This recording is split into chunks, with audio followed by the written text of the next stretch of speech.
Assalamu alaikum. Welcome back to Sufi Essence with Hammad Syed. Part 8.9. Ali Nfal. The Spoils of War. Beloved seekers of divine wisdom, our journey through Surah Al-Anfal continues its majestic course.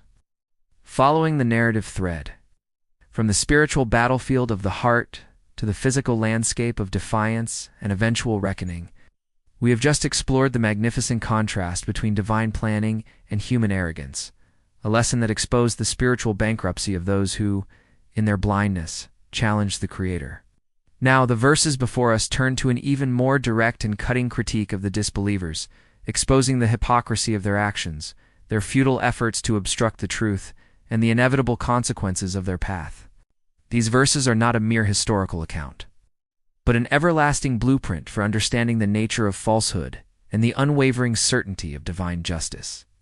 This discourse speaks to the very core of what it means to be a human being on a spiritual path.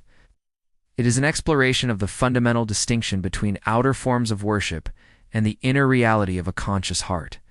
The verses that unfold before us are a powerful reminder that while humanity may wield its wealth and influence to suppress the truth, such efforts are fleeting and will ultimately be a source of immense regret.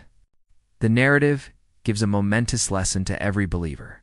Our journey on this earth is a journey of constant vigilance, standing firm against injustice, and of recognizing that the ultimate triumph belongs to those who, with sincere hearts, establish their lives and their communities upon the foundation of truth.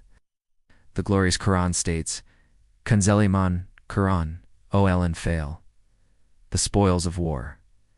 8:45. O you who have believed, when you encounter a group of your enemy, stand firm and remember Allah, much that you may be successful. This verse, cherished listeners, is a piercing and an uncompromising statement on the spiritual betrayal of the disbelievers. The Quran states, O you who have believed, when you encounter a group of your enemy, stand firm and remember Allah much that you may be successful. This was a direct and a scathing critique of the Meccan leadership. The historical context of this verse is critical to its understanding. For years, the leaders of Mecca had used their control of the Kaaba, the most sacred sanctuary in Arabia, as a source of their political power and their economic influence.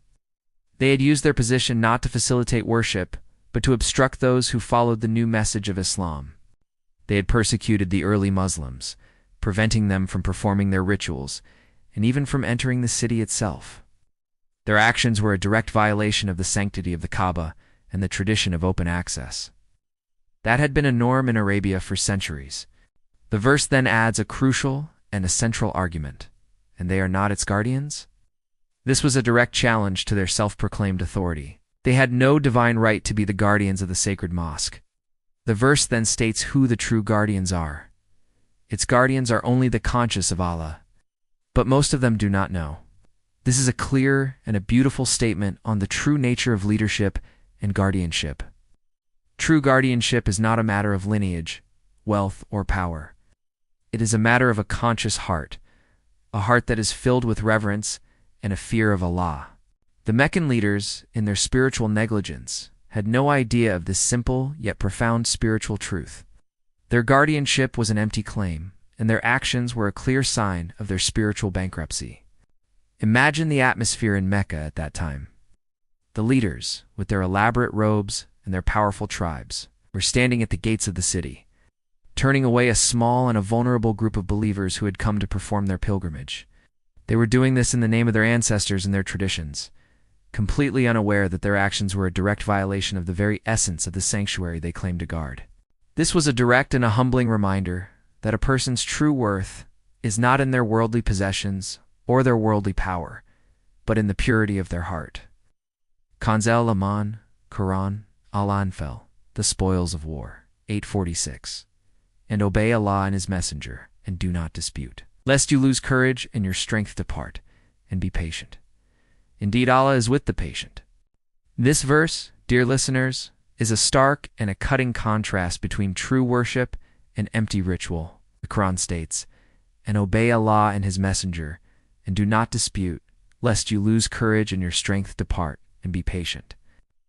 This was a direct and an uncompromising statement on the ultimate consequences of their actions. The believers, in their spiritual negligence, had no idea of this simple yet profound spiritual truth. Their guardianship was an empty claim, and their actions were a clear sign of their spiritual bankruptcy. This was a time when the believers were in a state of great spiritual negligence, and they were in a state of spiritual bankruptcy. They were unable to comprehend the true nature of worship, and they were in a state of profound spiritual deafness. This verse provides a powerful and a humbling reminder that a person's true worth is not in their worldly possessions or their worldly power, but in the purity of their heart. The verse then adds a crucial and a final statement. So taste the punishment for what you used to disbelieve. This was a direct and a uncompromising statement on the ultimate consequences of their actions. Kanzul Iman, Quran, Al-Anfal, the spoils of war. 847. And do not be like those who came forth from their homes insolently and to be seen by people, and avert them from the way of Allah. And Allah is encompassing of what they do. This verse, beloved seekers, is a powerful and a sobering depiction of the futility of falsehood. The Quran states, and do not be like those who came forth from their homes insolently and to be seen by people and avert them from the way of Allah. This was a direct and a cutting critique of the Meccan leadership. The disbelievers were using their vast wealth, which they had accumulated through trade and commerce, to wage war against the believers, and to prevent the spread of Islam. They were spending their wealth to equip their armies and to buy the loyalty of the tribes. They were confident that their wealth would be a source of their victory. The verse then adds a chilling and a beautiful truth. So they will spend it. Then it will be for them a regret. Then they will be overcome. This was a clear and a beautiful statement on the ultimate fate of their wealth. The disbelievers were spending their wealth, but it was not going to be a source of their victory. It was going to be a source of their regret. The wealth that they had accumulated with so much effort was going to be a source of their destruction. This was a direct and a humbling reminder that a person's true worth is not in their worldly possessions or their worldly power, but in the purity of their heart. The verse then adds a crucial and a final statement, and those who disbelieve will be gathered to hell. This was a direct and a sobering reminder of the ultimate consequences of their actions. Kanzul Iman, Quran, Allah, the spoils of war. 848. And remember, when Satan made their deeds appear good to them and said, no one can overcome you today, and indeed, I am your protector. But when the two armies sighted each other, he turned on his heels and said, indeed, I am innocent of you. Indeed, I fear Allah, Lord of the worlds. This verse, dear listeners, is a powerful and a concluding statement on the spiritual purification that is at work in this world.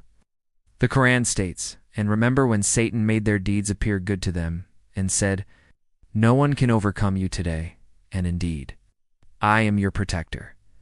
This is a clear and a beautiful statement on the nature of divine justice. The righteous and the unrighteous are distinguished from one another, and the unrighteous are cast into hell. This is a direct and a sobering reminder that a person's true worth is not in their worldly possessions or their worldly power, but is in the purity of their heart. The verse then adds a crucial and a final statement. It is they who are the losers. This was a direct and a sobering reminder of the ultimate consequences of their actions. The disbelievers, in their spiritual negligence, had no idea of this simple yet profound spiritual truth. The Prophet, peace be upon him, taught about the importance of divine support. It is narrated in Musnad Ahmad Hadith number 16194 that the Prophet, peace be upon him, said, the best of you are those who, when seen, remind you of Allah. This saying beautifully illustrates the concept of divine support. A person who is a source of divine support is able to remind others of Allah. Beloved listeners, the narrative of this part of Surah Al-Anfal is a timeless and a universal lesson for every human being. It reminds us that our spiritual journey is a journey of living a life that is in a constant state of a conscious awareness of Allah's presence in our hearts, our homes, and our community. It teaches us that our ultimate salvation is in living a life that is in a constant state of obedience, integrity, and a complete reliance upon our Creator. It is in this that we find our ultimate peace and our ultimate success.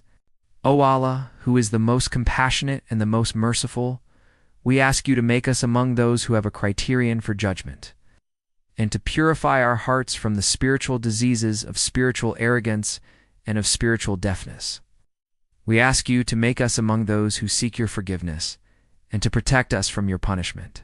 We ask you to grant us the strength to live a life that is in a constant state of obedience to you and your messenger. O Allah, make us of those who are among the successful in this world and the hereafter. May Allah illuminate your heart and mind with the light of this divine knowledge. May He make your channel a beacon of guidance for all who seek spiritual clarity and truth. May your efforts be a source of immense reward, and may you be granted the highest stations of paradise. May the peace and blessings of Allah always be upon you and your loved ones. May He grant you unwavering steadfastness on the path of truth, and may your work be a testament to His magnificent names, Ar-Rahman and Ar-Rahim.